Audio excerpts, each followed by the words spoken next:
Hello everyone, this is Robert Ramsey from Geeks Garage, and I'm going to show you how to do a basic normal map in 3ds Max.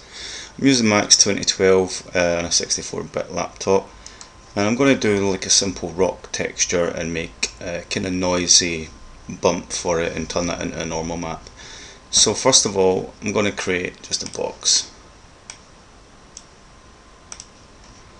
I'm going to go up to Turbo Smooth. I'll give it 2 iterations, and I'll add a noise modifier to it. And you can see I've got these buttons shortcutted here. That's just through this little custom modifier panel, and you can configure your own sets. You just find what you want and you just will click them, and then they'll be sent over. Okay, so that will give you a little panel there. Just make sure that when you click on this that you show the buttons. Right, so now that I've got this, I'm going to noise modify it just so that it gets some irregular shape. This is the base mesh, which I will also have to UV before I do any more bumping on it for like a grainy effect. This is just to show you the principles of making a normal map based on a low poly and high poly mesh. Okay, so let's get some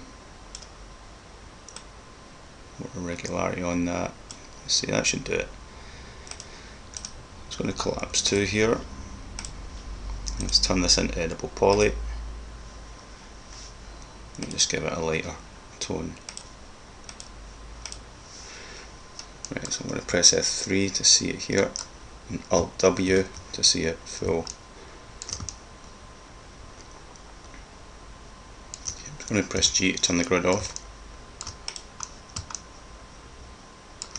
Okay, so that'll do it. So I'm going to unwrap that. And for unwrapping, I like to use like a custom texture, like a checker texture. So I'll just click on this little square next to diffuse, and it pops my panel here, choose checker, and I change my tile into 40 and 40. I'll apply that to the mesh, go back to the top level, either by going here or by clicking on this. If you're on the map, you can click on this and it'll go to the top level, and I'll just name it right away. I'll just call it checker, and I'll click on this to see it. You can see these green lines are the original seam lines that it's gave me, and they're no good. There's too many in view here, there's too many that are noticeable, and plus I need to do some work with the texture to make sure it's nice and even. So I will choose faces. Excuse me. I'll just Control A to select all faces. I'm going to look at it from the top here, so I'm just getting it so that I'm looking at it almost top down. I'm going to move this panel, let me just stretch it over to the left here. I'm going to move this down and choose planar mapping based on view. And that's basically just gave me a projection from the top down and made all these top polys a bit even, but the side ones are all stretched. So what I'm going to do is open the panel. Let me just correct that a bit better. That's probably a bit better. Right, I'm going to open the editor panel.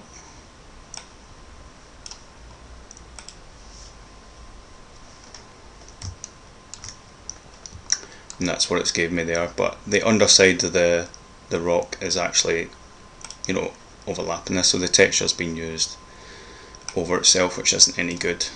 I'm just going to change this to Joe here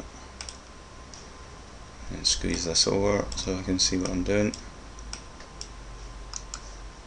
I may have to escape out of this first, or Alt W, and just jump out of this. What I'll do is I'll make this one here orthographic, turn off the grid, press F3. Okay, I can see what I'm doing here now. I'll open that back up. That way I can see what I'm doing and I can work on the UVs. I'm just going to turn this background off so I can see what's going on. I'm going to choose edge mode. I'm going to create a seam line based on the polys, so I'll press F4 and I'm going to choose where I want my seams to be. I'm going to choose this one. If I hold down shift and click, no, it doesn't work here, but if I click on one and I choose this one, it's going to choose all the way around. So I'm just going to look at it here and press Alt and drag to take some away. Okay, so that keeps the seam line down the bottom. In fact, I'm getting fussy now. I want to choose this one. Same again. Take away these. Take away these. And I'm going to choose break here. So it's going to unwrap it and it's going to meet up at this seam, but it's maybe not enough. So I'll just choose this one, hold down Control, choose these ones, and choose break. Okay, now that I've done that, it knows where the seam line is going to go. So I'm just going to choose Polygon and Element and choose this. Go up to Tools and choose Relax. Now we'll keep it on edge angles for the time being. I'm just going to bring down the iteration so it goes a bit faster and bring up the amount so it goes faster. Start Relax. That's did the worst of it, which is face angles. It's having some trouble running about these parts. Try bring the iterations up. I can't really iron those out just yet. So there's too much to flatten out. So let's create another. Let's just extend these edges a bit more. I'm going to break those ones. Put one there, one here, and break those. Let's see if it's helped any. Okay, so that's a little bit better. Still has some trouble even in these ones out. Turn off this. I'll just choose that one, and break those.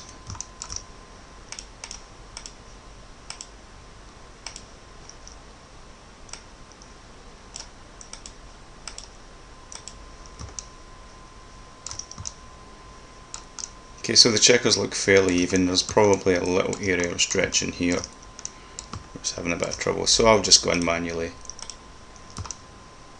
See what I can do.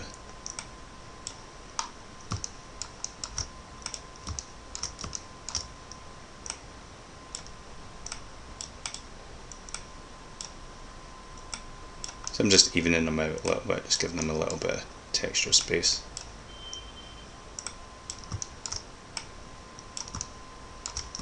Okay, that's as good as it needs to be. Seam lines are out of view and the checker seems fairly even all about the surface. Give or take a few areas, but that's good enough. So I'm just going to close that. No, in fact, don't close it yet. Just pack the UVs. So it's going to just fit it in the area. I'm going to bring it up a little bit because it tends to touch the edges and I don't like that. I like it to have a little bit of room. Just make sure when you're scaling it you hold down Control, and that way it keeps the proportions right and you don't get any more stretching. Okay, so that should do it. Okay, so I'm going to close the panel.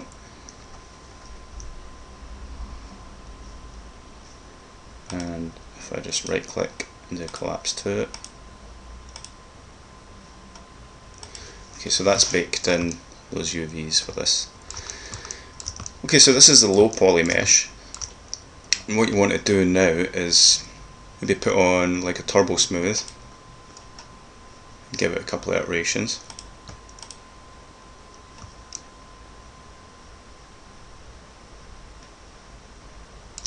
And then give it a noise.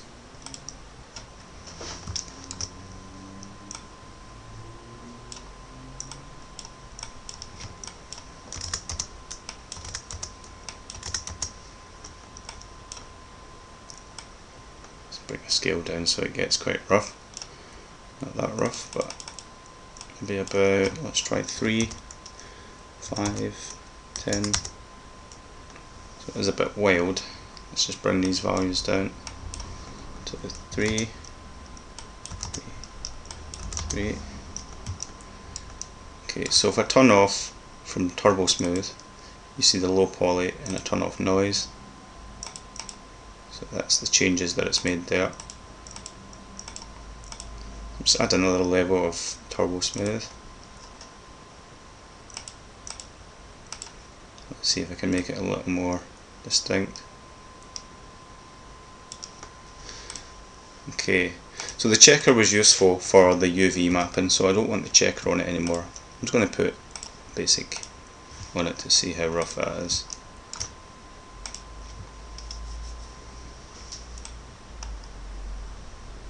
It's a bit regular, so let's choose fractal. You can change the roughness here. Iterations.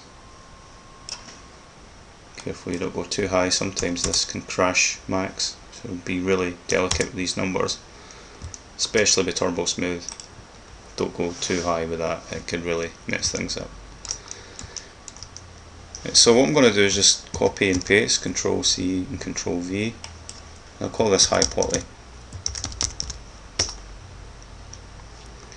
And because I didn't change that to copy, I'm just going to undo, Control C, Control V, and take it off instance, because you don't want it to be a reference or an instance of what you created, because it will copy any changes. So you want to change it to a copy, that way it's unique. So change that to high poly. I'll just choose until I get my original one, call that low poly. I'm just going to take off these here, and you can see the high poly is poking through. That's fair enough, but you might want to scale it up a little bit, something like that, so that you've got some raised bits and some indents. Okay, so I'm going to choose the low poly one. Just make sure I've got that low poly. I'm going to press 0 because I want to render to texture now. So it's got low poly there. Projection modifier, but I'm going to pick the high poly one. So when you choose pick, choose high poly. Padding I'm going to change to about 8. I don't like 2. 2 is too small. Padding really just leaks over the UV edges, the same edge that you've got. That way you don't get any roughness on the seam lines. Okay, and you can see this cage here.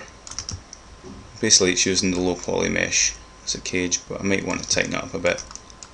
First of all, let's see how that looks. So we'll want to go into options and make sure you've got a few things set here. So we've got tangent, we've got red, green down. Yeah, I think most of those are fine.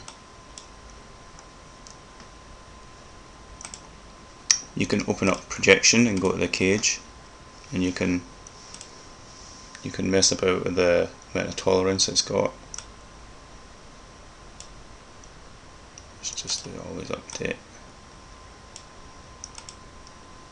Alright, I might have to do it manually here, probably because of the screen record. Okay, so you can see the cage is quite tight.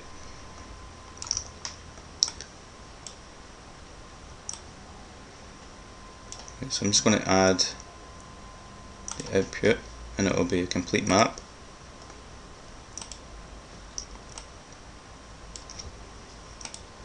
Let's choose the output file. For now I'm going to put it on desktop because I've not done this in a little while. I just want to check that I'm doing this right. So low poly, I'll just call this rock normal. As a PNG, save that, and RGB 24-bit is good. It doesn't need alpha channel, it doesn't need interlaced. Let me just change the size, 512. Make sure my padding hasn't changed, that's still at 8. So let's render that, see how it looks. You see a few of these little red areas where it's missed the rays. But let's see how the file looks. Now don't go with this file here. This is just a preview of the what it's calculated. but it's not what you should use, so don't save here. Instead use wherever you saved it to. So I saved it to my desktop.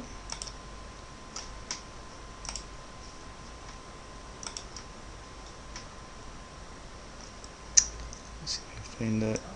Rock normal. And you can see it's made the exact same thing happen, so I think I have to put in a skylight.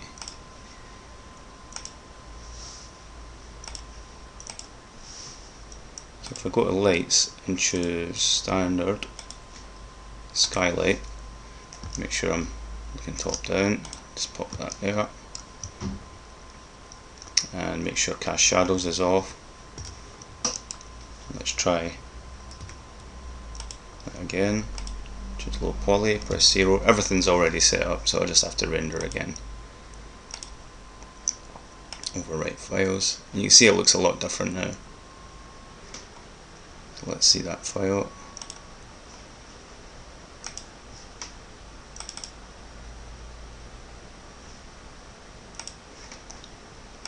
Okay. Right, there's something I forgot to do. I'm not used to doing ambient occlusion maps. I forgot to choose normal map. I'm opening up Photoshop anyway, so sorry about that. I actually have to change that from complete map to normals map. Just slide that there, delete that one, add normals map. Let's give it more resolution, let's give it 1024. Padding's at 8. Let's render that.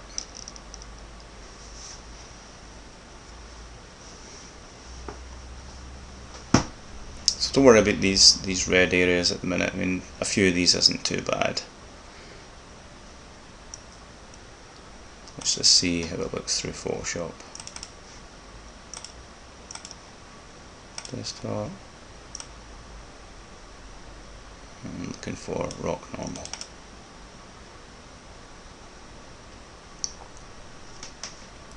Once again, I think I chose the wrong one again. Must have done. Normals map, add.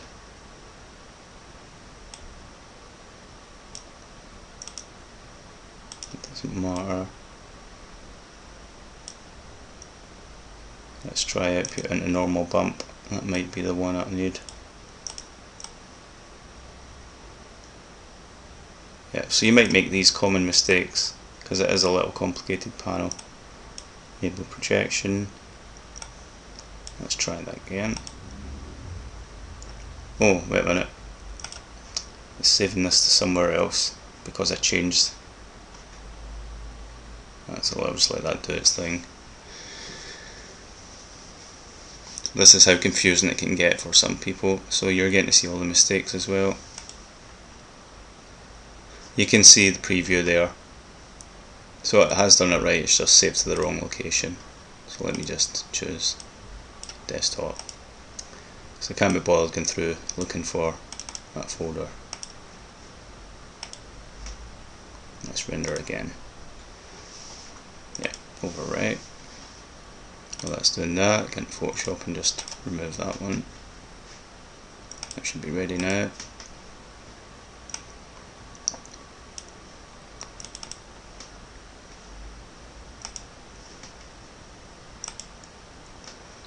So what have I forgot to do this time? Desktop, okay. Let's turn that one off again. Overwrite.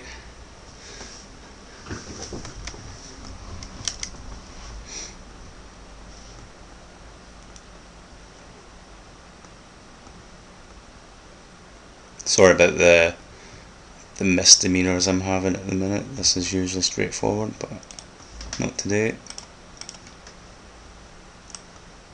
Please, this time. Yeah, I think that's it. There we go. So, just to summarise, don't have that switched on.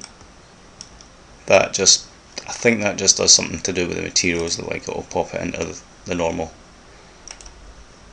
well, maybe not, but you get the idea.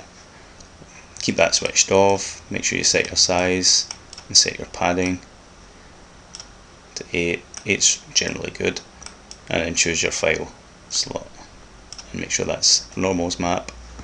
And don't worry about this, this is just a preview, don't save here, and go and find your file, which is there, and that looks pretty tidy, even though I did get those red areas where I think those turn white here, like that. You can actually go into Photoshop and just go ahead and pick a colour nearby and paint over, or smear, or what have you, or blur it out. Don't worry about the beeps that I'm getting, it's just a warning that nothing's working right as a screen record, but never mind. And these little defects don't matter too much for this rock. So let's see how it looks put onto the low poly. Let's choose the high poly and right click and hide selected. And you can see it's put the normal map onto this, but as a diffuse map. So let me just pick that material. You see it's made a shell material and temporarily put it there, but what I'll do is I'll just choose a new material, call this rock with normal,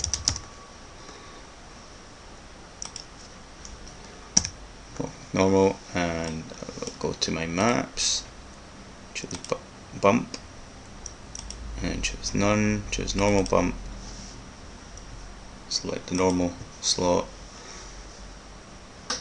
and choose bitmap, my desktop, and find the file. Now I'll apply that to the mesh, back to the top level, and preview it. Now I want to preview it, this one, so I'm holding the button down. I want to move to this blue one, which does a bit of hardware shading on it.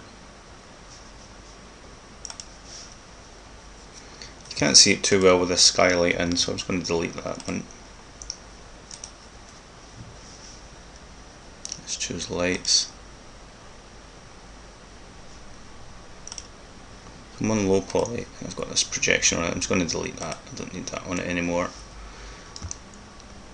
You can see it a little bit, maybe I have to ramp it up in here, so I'm going to change that to 100, and you can see it a lot better now. So let's do Alt W and move this aside, and do it on hide all, and there you have it.